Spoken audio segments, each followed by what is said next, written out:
युसूफ पोष.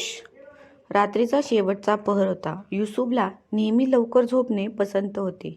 त्यातच बिजापूर त्याला अजिबात पसंत नव्हते. पण शाहचा आदेश होता 5,000 स्वारांसोबत तत्काळ बिजापूरला यावे म्हणून. शहाने खास शाही दूत पाठवला होता. 5,000 स्वार म्हणजे होस्पेटची जवळजवळ अर्धी सेना घेऊन 200 मैल कूच करणे खर्चाचे काम होते. मराठ्यांच्या तोरणा किल्ल्यावरचा हल्ला सोडला तर आदिलशहाच्या सैन्य गोळा करण्याचे प्रयोजन काय आहे हे त्याला समजले नव्हते. दूताने सुद्धा विशेष काही माहिती आणली नव्हती. बिजापूरच्या वेशीवर युसूफचे घोडेदळ तळ ठोकून होते. शहा स्वतः तलवार घेऊन तालावर येणार होते. शाही सेवकांनी आधीच येऊन तंबू टाकला होता व शाही रक्षकांची वर्दळ चालू होती. युसूफ आपल्या तंबूत आपला सावत्र भाऊ अब्दुल सोबत बसला होता. जशी जशी रात्र उलटत होती तशी तशी युसूफची बेचैनी सुद्धा वाढत होती. अब्दुल त्या मानाने शांतपणे बसला होता. युसूफने आपल्या हाताचा चामड्याचा मोजा काढला आणि समोरील बैठकीवर ठेवला. अब्दुलने विशेष मेहनतीने संपूर्ण आदिलशहाचा नक्षा छानपणे मांडून ठेवला होता. मुघल सल्तान आदिलशहाच्या वर अफाट सागराप्रमाणे पसरली होती. मध्येच मराठी बंडखोरीची जखम तोरणा किल्ल्याच्या स्वरूपात लाल रंगात मांडली होती. युसूफने तोरणा किल्ल्याच्या स्थानावर ध्यान दिले. तोरणानंतर मराठ्यांसाठी सर्वात जवळचा किल्ला होता रोहिडा किंवा तोरणा. दोन्ही किल्ले दुर्गम होते. 500 लोकसुद्धा किल्ला आठवडाभर लढवू शकत असत. जिंकायचे झाले तर पायदळ हा महत्त्वाचा घटक होता. दुर्गाजवळ जायची वाट त्या मानाने वेडीवाकडी होती. जिंकायचंच असेल 50-50 सैनिकांच्या छोट्या छोट्या तुकड्या सर्व बाजूंनी पाठवून किल्ल्याची कोंडी करायची व नंतर फास आवळायचा. ही युद्धनीती शहाला सुद्धा ठाऊक असेल ही युसूफ आणि अब्दुल दोघेही जण जाणून होते. त्यामुळे आपले घोडेदळ शहाला पाहिजे तरी का प्रश्न समजावून घ्यायचा पर्यंत दोन्ही करत होते. संपूर्ण आदिलशाहीत युसूफ पोष हा नावाजलेला सरदार आणि सेनापती मानला जातो. आपले घोडदळ शहाने मागवले असेल तर नक्कीच काहीतरी मोठी मोहीम असेल. मराठ्यांची बंडखोरी मोडून काढायची होती तर शहाच्या हुकुमशाहीखाली आणखी सरदारसुद्धा होते. दिलावर सुद्धा जाऊ शकत होता. आता पुन्हा लवकर घर जाणे शक्य नाही. आपण मनाची तयारी केली पाहिजे. अब्दुलने शांतता भंग केली. सैनिकांच्या मनाची तयारी नेहमीच असते अब्दुल. घरी परत आम्ही गेलो तर एकजण विजयी म्हणून नाहीतर मृत शरीर म्हणून. तू मात्र नेहमी जिवंतच जाणार. पुस्तकी लोकांच्या मरणाच्या भानगडीत कोणीच पडत नाही. युसूफने अब्दुलला डिवचले. अब्दुल युसूफचा मोठा सावत्र भाऊ. अब्दुलची आई एक वेश्या होती पण अब्दुलच्या वडिलांना विशेष प्रिय. अब्दुल अंगाने दुर्बल होता. तलवारबाजी आणि घोडेस्वारीसुद्धा त्याला जमत नसे. पण पुस्तकी ज्ञान मात्र अफाट होते. कुराण हदीथपासून काफिराचे वेद पर्यंत त्याला समजत असत. युसूफला तो आधी निरुपयोगी वाटायचा. पण वडिलांनी युसूफला सांगितले होते की निव्वळ तलवार चालवता आली म्हणून राज्य चालवता येत नाही. त्यासाठी बुद्धीची धारसुद्धा तलवारीप्रमाणेच तेज ठेवावी लागते. अब्दुल त्या दृष्टीने फारच लायक होता. युसूफने सध्या मोहिमेचा संपूर्ण खर्च बघण्याची आणि संपूर्ण सैन्याच्या गरजा बघण्याची जबाबदारी त्याच्यावर टाकली होती. शाह की स्वारी आ गई है. शहाच्या सेवकांनी तंबूच्या आत येऊन माहिती दिली. युसूफने मोजा उचलून पुन्हा हातात परिधान केला. अब्दुलकडे एक अर्थपूर्ण कटाक्ष टाकला आणि युसूफ शहाच्या तंबूकडे निघाला. शहाच्या तंबूच्या चारी बाजूने शाही अश्व आणि अंगरक्षक उभे होते. शाही अंगरक्षक समशेर वापरत असत आणि हिरव्या रंगाचे पोलादी कवच परिधान करत असत. इतर सैन्याच्या तुलनेत त्यांची शानच वेगळी होती. मुख्य अंगरक्षक सुलेमान युसूफच्या ओळखीचा होता. तंबूबाहेर त्याने आलिंगन देऊन युसूफचे स्वागत केले. शाह काही वेळात आपल्या लाजवाम्यासह तंबूत प्रवेश करते झाले. युसुफने मान झुकवून आपल्या स्वामींना कुर्निसात केला. आदिलशहाने स्मितहास्य देऊन आपले दोन्ही हात युसुफच्या खांद्यावर ठेवले आणि स्वतः त्यांचा हात धरून त्यांना आपल्या बाजूच्या आसनावर बसवले. शहांच्या सोबत एक फकीरसुद्धा होता. त्याला पाहून युसुफच्या कपाळावर आठ्या पडल्या असत्या. ब्राह्मण, फकीर, दरवेश, संन्यासी ह्या सर्व प्रकारच्या धार्मिक लोकांची युसुफला थोडी चीडच वाटत असे. सैनिक पराक्रम गाजवतात, व्यापारी व्यापार करून सरकारी तिजोरी भरतात, पण हे लोक मात्र काहीही उपयोगी काम न करता निव्वळ भाकडकथा सांगून राजे महाराजांच्या मनाला वेड लावतात, असे त्याचे मत ह्या लोकांच्या बद्दल होते. आपले शाह तरी असल्या फकीराच्या नादी नाही न लागले, असा विचार युसुफच्या मनात आला. पण आपले चेहऱ्यावरचे भाव मात्र त्याने आवरले. युसुफ, हे आहे चिश्ती साहेब. अल्लाह ची खास मेहरबानी आहे ह्यांच्यावर. ह्यांनी माहिती दिली म्हणूनच मी तुला ताबडतोब यायला सांगितले. आदिलशहाने युसुफला सांगितले. आपले भय खरे ठरले. हे पाहून युसुफच्या मनात थोडासा नाराज झाला. आपला जो काही हुकूम असेल तो मानण्यास बंदा हाजीर है.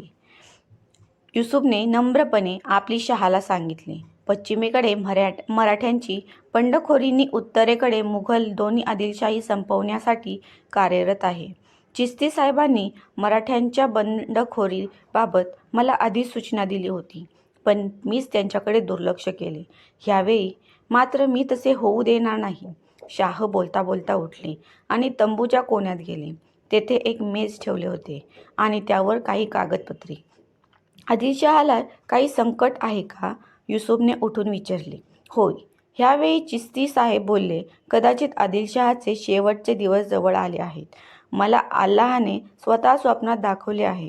काळे काळे ढग आकाशात जमा झाले आहेत आणि एक रक्ताने माखलेला वाघ विजापुरात पळत सुटलाय. आणि ह्याचा अर्थ आमच्यासारख्या सामान्य माणसांनी 500 वर्षे ज्या जुन्या आदिलशहाचे शेवटचे दिवस असा घ्यावा काय? युसुफने उपहासात्मक आवाजात फकीराला फटकारले. फकीराच्या चेहऱ्यावर थोडा संताप आला व त्याने आदिलशहाकडे बघितले.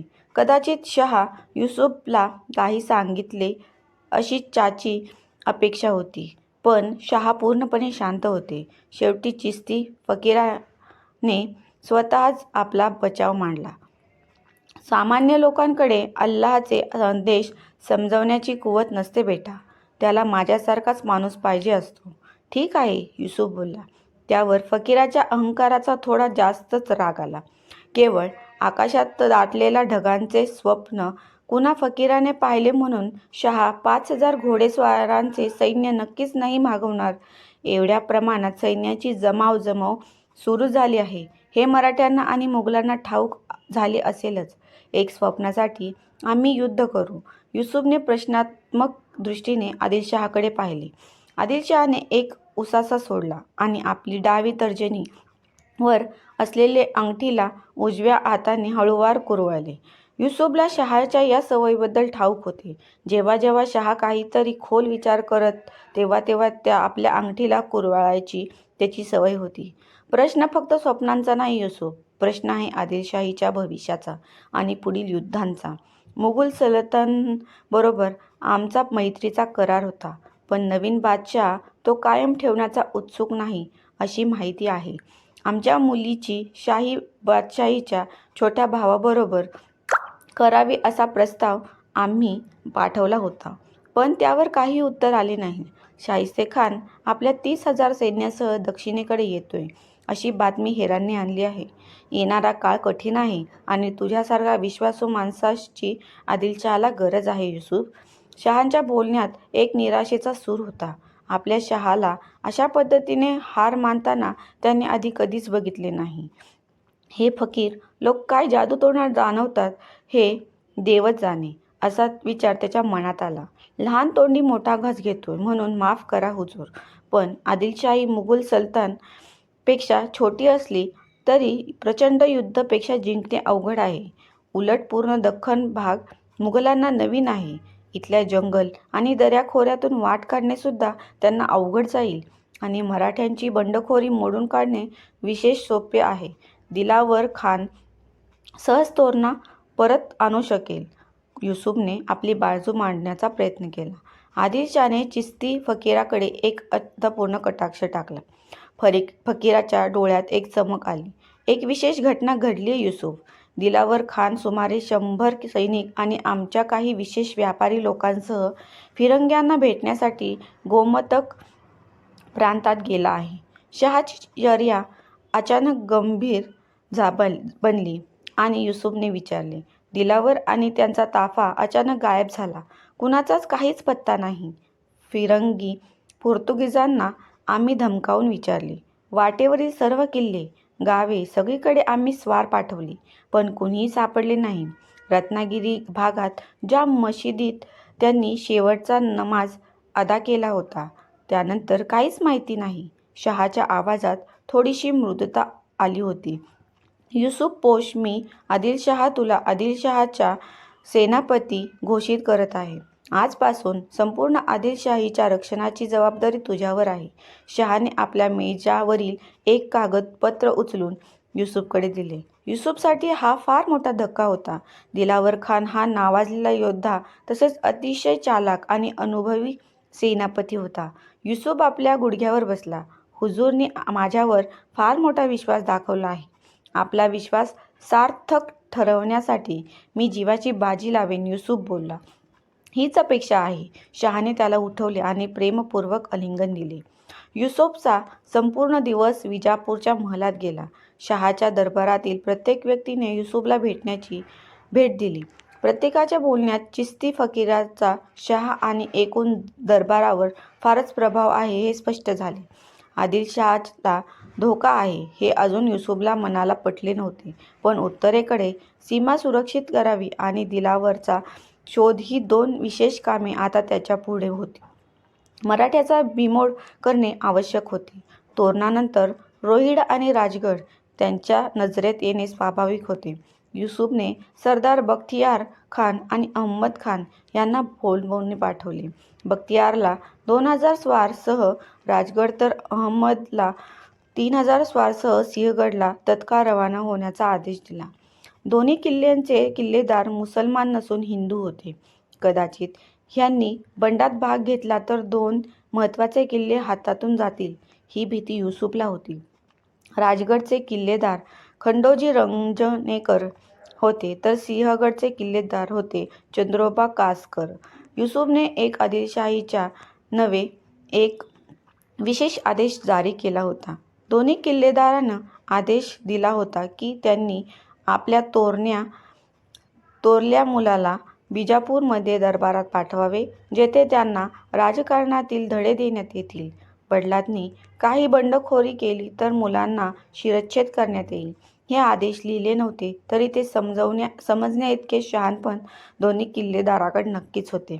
आदिलशहाने चिश्ती सारख्या फकीरावर विश्वास ठेवला हे युसुफला मनात खटकत होते. काहीतरी सकारात्मक घडल्याशिवाय चिश्तीला दरबारातून हकलता येणे मुश्किल होते हे स्पष्ट होते. मराठ्यांची बंडखोरी पूर्णपणे मोडून काढणे आणि आदिलशहाला ललकारण्याचे काय हाल होतात हे स्पष्ट केले तर आत्मविश्वास निर्माण करणे शक्य होते. शाहिस्ते खान जर खरोखरच दक्षिणेला चालून येत असेल तर 30,000 सैन्याला तोंड देऊ शकेल. असे लष्कर उभे करणे हे दुसरे आव्हान युसुफपुढे होते. बख्तियारला वापस येताना तोरण्याच्या आजूबाजूच्या गावाचा विध्वंस करण्याचा आदेश युसुफने दिला. जे कोणी बंडखोर आणि खोट्या मराठी महाराजांना कर देण्याची हिंमत करतील त्यांच्या संपूर्ण कुटुंबाला जिवंत आग लावण्यात येईल, असे हुकूम गावोगावी पाठवण्यासाठी बख्तियारला युसुफने बजावले. घोडदळाला टक्कर देण्याइतकी ताकद अजूनपर्यंत मराठ्यात नव्हती हे युसुफ जाणून होता. तोरणा सोडून जर ते बाहेर आले तर त्यांचा धुव्वा उडवणे फारच सोपे होईल. त्याशिवाय तोरण्याला वेध घालण्यासाठी 5000 पायदळ तयार करण्यासाठी युसुफने अब्दुल्ला पाठवले. दिलावर खान अचानक गायब झाल्यामुळे सैनिकात अनेक प्रकारचे तर्कवितर्क सुरू झाले होते. हे वेळीच बंद करणे अशक्य होते. 400 मैलाची पायपीट करून तोरणाकडे कूच करणे हा एक चांगला तोडगा होता. त्याशिवाय संपूर्ण रयतेतून येणारे हेरगिरीचे संदेश व कर गोळा करणाऱ्या मनसबदाराकडून रक्षण करण्याच्या विनंत्या अशी अनेक कामे युसुफने दिवसभरात हात वेगळी केली होती. संध्याकाळ झाली. युसुफने नमाज अदा केला. सेवकाने आणलेले अन्न तो ग्रहण करणार इतक्यात बाहेरील रक्षकाने त्यांची तंद्री भंग केली. क्षमा असावी हुजूर, पण फकीर चिश्ती साहेब आपणास भेटण्यास आले आहे. 7 फूट लांब असलेला त्या भरदार रक्षकाच्या आवाजात फकीर बद्दलची भीती जाणवत होती. युसुफला अजिबात त्या फकीराला भेटायचे मनात नव्हते, पण त्याचा नाईलाज होता. फकीर आत आला. युसुफने त्याला आदरपूर्वक आसन ग्रहण करण्याचा इशारा केला, पण फकीराने त्याच्याकडे दुर्लक्ष केले. तू इमानवाला माणूस वाटतोय. मी शहाला तुला सेनापती बनवायला सांगितले होते. येणाऱ्या युद्धात तुझ्याशिवाय आणखी कोणी जिंकू शकत नाही. मला स्वतः अल्लाने स्वप्नात दाखवले होते. होस्पेटचा युसुफ पोश अंगारख्याच्या घोड्यावर बसून मराठी सैनिकांचा धुव्वा उडवताना बघितले आहे मी, फकीराने नेहमीच्या नाटकीय स्वरूपात युसुफला सांगितले. फकीर लोक काहीतरी खायला घालून जादू करतात हे युसुफने ऐकले होते, पण हा फकीर पट्टीचा राजकारणी वाटत होता. थोडक्यात युसुफचे पद हे आपली देण आहे असे भासवण्याचा खटाटोप त्याचा आहे हे युसुफ बघू शकत होता. मराठ्यांचा धुव्वा उडवणे ह्यासाठी दैवी मदतीची आम्हाला गरज नाही फकीर साहेब. युद्धे रक्ताची किंमत देऊन जिंकली जातात आणि आम्ही ती जिंकूच. त्यासाठी तुमच्या स्वप्नांची मला गरज नाही. युसुफने आपले मन मोकळे केले. त्या पोराला कमी नको लेखूस. त्यांच्यासारखे रक्त लाखात एखाद्याचे असते. शेकडो वर्षात तसा एकच पुरुष जन्माला येतो. त्याला मारणे सोपे नाही. तुझा भलेही नसेस विश्वास स्वप्नावर, पण एक सेनापती म्हणून त्याला कमी लेखू नकोस. फकीर युसुफच्या जवळ आला. फकीर साहेब, मी मागील 20 वर्षात 44 युद्ध जिंकली आहेत. फतेखानच्या 20,000 सैन्याला मी युद्धभूमीवर जहन्नुममध्ये पाठवले. मल्हारगडाला 3 दिवस पूर्णपणे काबीज केले. दिलावर खानने उत्तरेत हार मानली तेव्हा मी मुघल सैन्याला मागे पाठविले. आजपर्यंत 30,000पेक्षा जास्त लोकांनी माझ्या युद्धात जीव दिलाय. त्या मराठी पोराने असला काय पराक्रम गाजवला की मी त्याला भीक घालावी? चिश्ती साहेब, युसुफने शांत स्वरात पण जरबेत चिश्ती फकीराला विचारले. फकीराने बराच वेळ युसुफच्या डोळ्यात पाहिले. युसुफने पहिल्यांदाच फकीराच्या पेहराव्याकडे ध्यान दिले. डोळ्यात सुरमा, डोक्यावर काळी टोपी आणि काळा झगा अशा त्याचा वेश होता. गळ्यात काहीतरी मण्यांची माळ होती आणि कमरेला एक चामड्याची पिशवी. फकीरने आपली चामड्याच्या पिशवीत हात टाकला आणि एक कावळ्याचे पीस बाहेर काढले. काहीतरी बडबडत तो फकीर आपली तंद्री लावू लागला. युसुफचे मन विचलित झाले आणि त्याने आपल्या कमरेच्या कट्यारीवर हात ठेवला. पण फकीराने तोंड फिरवले आणि तो दूरच्या कोण्यात गेला. कोण्यात तांब्याची एक समई पेटत होती. त्याने ते कावळ्याचे पीस समईच्या ज्योतीवर पेटविले. निळसर प्रकाश देत त्या पिसाने पेट घेतला. निळसर प्रकाशात बघत बघत लाल, पिवळा आणि हिरवा रंग बदलला. पिसातून एक पांढरा धूर हवेत पसरला. युसुफ लक्षपूर्वक पाहत होता. नक्की काय करावे हे त्याला समजत नव्हते. जादू तोडण्यावर ह्याचा विश्वास नव्हता, पण धुराचा रंग हळूहळू जास्तच पांढरा व्हायला लागला. क्षणभर युसुफची संपूर्ण खोली त्याने भरून गेली आणि दुसऱ्या क्षणी धूर गायब झाला. समोर त्याची खोली गायब झाली होती. युसुफने हलण्याचा प्रयत्न केला, पण त्याचे अंग जखडून गेले होते. एक फुतकारा त्याला ऐकू आला आणि पुढे एक महाभयानक आणि प्रचंड साप हिरवा फणा पसरवून उभा होता. त्याचे डोळे पिवळ्या रंगाचे होते. त्या भुजंगाच्या आजूबाजूला आदिलशाहीचा ध्वज तुकडे तुकडे होऊन पडला होता. युसुफला हे दृश्य पाहून घाम फुटला. पण तो सर्प काही हालचाल करेल इतक्यात एका वाघाने त्याच्यावर झेप घेतली. वाघ आणि सर्प यांची लढाई सुरू झाली. नक्की कोण जिंकेल हे सांगणे शक्य नव्हते, पण इतक्यात एक काळे धुके हवेत पसरले आणि दुसऱ्या क्षणी युसुफ आपल्या खोलीत होता. मगाचची समई विझलेली होती आणि फकीर गायब होता. युसुफने विचलित होऊन रक्षकाला हाक दिली. चिश्ती साहेब कधी बाहेर गेले? युसुफने विचारले. शिक्षकाने गोंधळलेल्या नजरेने युसुफकडे बघितले आणि उत्तर दिले. 1 घंटा तरी झाला असेल हुजूर. युसुफने त्याला बाहेर जाण्याचा इशारा केला आणि डोळे बंद करून आपल्या आसनावरच झोपण्याचा प्रयत्न केला. लवकरच झोपण्याची त्याची सवय बिजापूरमध्ये कायम ठेवणे तूर्तास तरी शक्य वाटत नव्हती. मित्रांनो, पुढील भाग क्रमशः. तुम्हाला ही कथा आवडली असेल तर चॅनलला लाईक आणि सबस्क्राईब नक्की करा. धन्यवाद.